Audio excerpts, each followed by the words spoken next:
Hey guys, welcome back to Free Car Repair. Our mission here at the garage, guys, is to save you as much money as we can. That's why we make these absolutely free videos.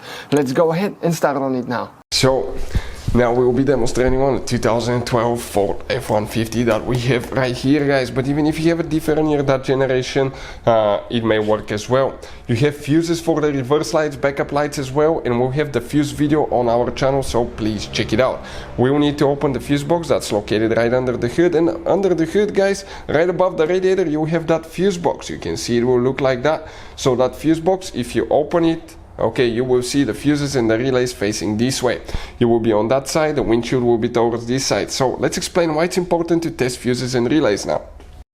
So let me explain why it's super important, guys, to test fuses. Fuses, not often you can see if they're burnt or they're good. Sometimes they may seem perfectly fine, you think it's a good fuse, you put it back in, and you end up spending money and time on parts and problems that do not exist, guys, when all you had to do, test your fuse, find out it's bad, replace it, fix your problem. So we will have a video how to test a fuse, okay, different kinds of fuses, and how to test relays, guys. We're going to put the link in the description of the video below, specifically to that video. Please check it out.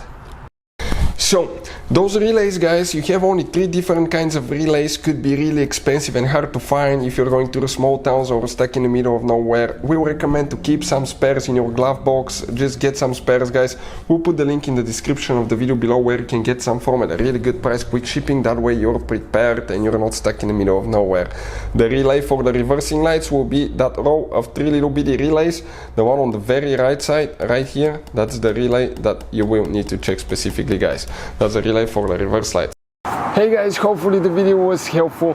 If you have any questions, don't hesitate to let us know. Leave a comment below. We'll try to make a video for your specific problem. Like, subscribe, comment, let us know what you think. And guys, by the way, we have more than 19,000 free repair videos on our YouTube channels, videos that can save you thousands of dollars in repairs. Thank you for watching and see you next time.